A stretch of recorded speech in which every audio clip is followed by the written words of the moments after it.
Hi guys, so a while ago on my Instagram I asked you for things that you wanted to see on my channel, like videos you wanted me to make. One of the things that came up was an update on teaching English online. So it's been about 16 months now that I've been teaching English online, which is crazy when I really think about it. It doesn't feel like that long. But yeah, I thought I'd just do a quick update. I don't think it's going to be a very long video. I do have 2 other videos if you want to know a bit more detail about the initial stuff, so like the platform or, you know, the experience of doing the certificate in learning how to teach English. But I will do a very quick recap for you now. So I started off with doing the Teaching English as a Foreign Language certificate. Now, obviously, I'm a native English speaker, but the Teaching English as a Foreign Language certificate just teaches you how to teach, if that makes sense, and also gives you the basis of like grammar, etc., which as a native speaker, you don't really focus on. Like, I was never taught that there are like 12 tenses in the English language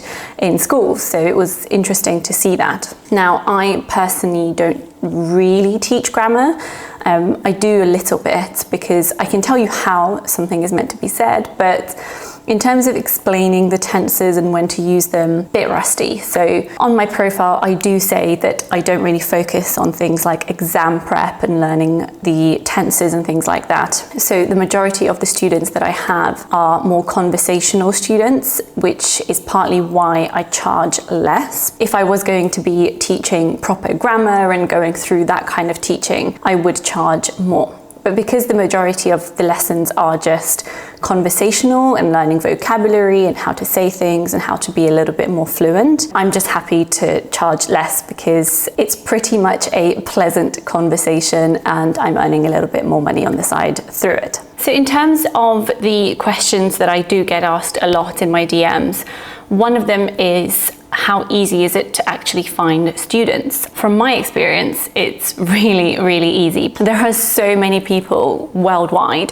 who want to learn English. English is like the international language. Now, I do think that if you have a second language, it's an advantage because pretty much all of my students are Polish. So I do think the fact that I've written my profile half in Polish really helps because whilst during the TEFL certificate, you are taught not to use the student's native language to communicate, actually a lot of adults prefer to be able to communicate in the native language. So if you do have that, use it to your advantage because then you can just almost target that niche of your native language speakers. Now, I had my profile initially open not for very long, and I got a whole bunch of trial lessons. And if you don't know, I use a platform called Preply. So again, I've made a video going through Preply. They do take a pretty hefty commission, especially when you first start. So do bear that in mind if you are thinking about this. The first lesson with every student is essentially not paid for the tutor.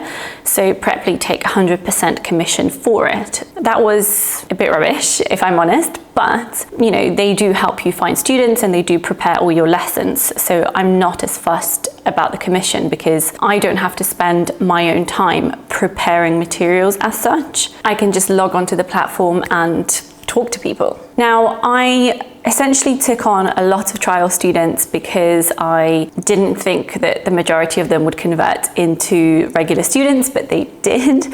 So initially I was quite overwhelmed with the number of students. As time goes on, people drop out for various reasons. And now I've got 6 students per week that I teach. I do try to have just 1 a day where possible. Now, the reason for me that I do that is because my job is a little bit unpredictable, which means that sometimes I have to change lessons last minute. Thankfully, the majority of my students are okay with that, but sometimes I have to, I don't know, stay online a bit later, which means I can't start a lesson when I'm meant to start it, so I just push it back to a bit later. Sometimes I just have to change the day completely. And with some students, we set up the lesson for the next week on a regular basis, if that makes sense. So it's not just we'll meet every, I don't know, Monday. We'll meet sometimes on Monday, sometimes on Thursday, etc. So it is really good that you can essentially set your own hours. So this is another question I actually had recently, was about setting your own hours. And of course, you can set your timetable on Preply, so you could just have an open calendar with the times that you want to teach every week. So for example, if you know that every Monday at 8 you can do a lesson, have your calendar open for Monday at 8, and then the students can book in. For me, it's more of an ad hoc thing, which I just agree with my students, and that's the beauty of it. As long as your student is flexible, then you can be flexible also. But obviously, if someone wants to do lessons at a time when you're not available, then it doesn't make sense. So I did have one student previously who wanted to do lessons during the workday. So obviously they worked and I work, so we always tried to do like a lunchtime lesson so that when we both had our lunch break, we could have a lesson. But it wasn't really working because we both had busy jobs, which often came up with last minute asks or last minute meetings. Quite often we had to cancel the lessons from both our sides. So it just didn't really work. Another question I get asked a lot is income. So you basically set your own rates. Yes, you kind of have to go with the industry averages. Obviously, if you go too low, then you're underselling yourself. But if you go too high, then people won't really pick you. Obviously, once you build up your ratings and things like that, you might be able to up your prices. But you kind of have to go with the average. Now, I think I'm pretty below average in terms of pricing. Like I said, I just mostly do conversational lessons anyway, so I'm happy with that. You could set your rates to whatever you think your time is worth and then see whether you get students interested. The better you are at teaching, the more you're going to be able to charge. Just bear in mind those commissions when you set your rates. I actually worked out the other day that I could earn a full-time income in Poland, enough to live on, if I was teaching full-time. And I wouldn't even have to do 40 hours a week, which is cool because it means I'm in a position now pretty much that I could just leave my job and teach. It is worth bearing in mind that it is something that you can turn into a career. And it might not be a glamorous career, like, I don't know, working in finance, but it's a more rewarding career and much less stressful career. So it is something that I am thinking of doing in terms of when I do quit my job and move to Poland, something that is worth considering, because you could do what I did and just start off doing it on the side and then see if you enjoy it, see if you're getting students, see if you're any good at it, and then you could decide to transition into it full time. A couple of tips that I would give you from my experience is, firstly, keep notes for every student. And this is something that I didn't start off with. It just got muddled trying to remember what you've done with each student, especially at the start, and especially if you have a lot of students. So it's a little easier for me now, so I don't really have notes for them, because like I said, most are just conversational. So it is less important that I keep track of what we're doing. So I have certain notes, for example, where I say, oh, I need to do this with this student. But when I had students previously where we were going through materials for grammar, etc., Preply as a platform doesn't really, like, I think they try, but it doesn't quite work. It's not as perfected yet. It doesn't really tell you what materials you've worked through with each student as well as it should. So sometimes I might open something that I think we're going to do, and then it turns out that we've already covered it. So platform like, I don't know, Notion or OneNote or any sort of platform where you can have multiple tabs for each student would really help you stay organized. And the other main thing is actually keep time between your lessons. So I used to have back-to-back lessons, and it never really worked well because you do get students who like to chat and they're overrun, and that's okay.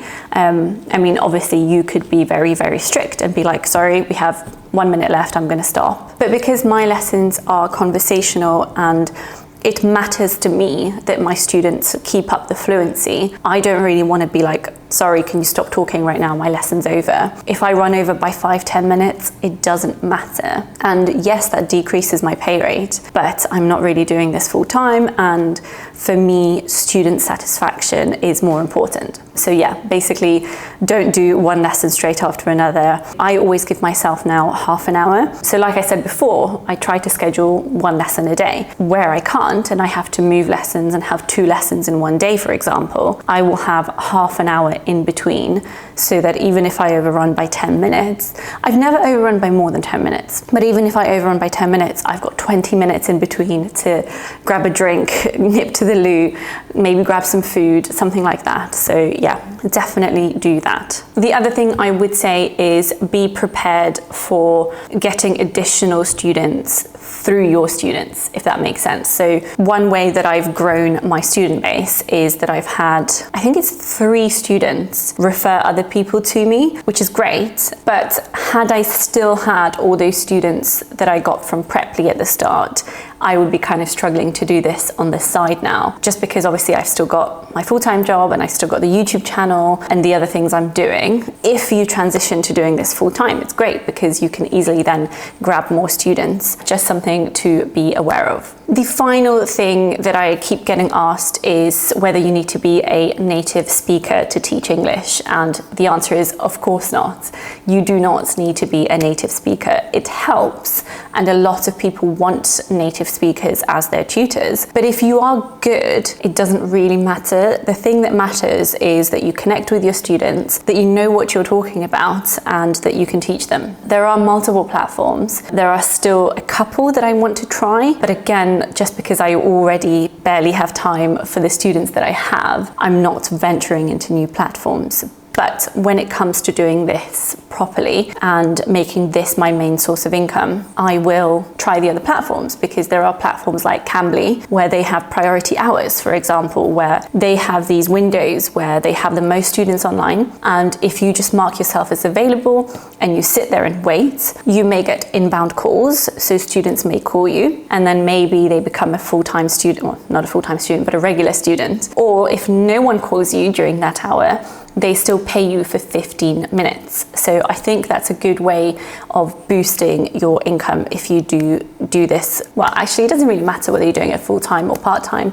It is a good way of boosting your income. And then you've got other platforms. I think there's one called italki or something, which again is based off of having conversations rather than actually teaching the structures and grammatical things, etc. Overall, I do really enjoy it, and I do think that teaching grammar is a completely different aspect and experience than just conversational English. So maybe try both.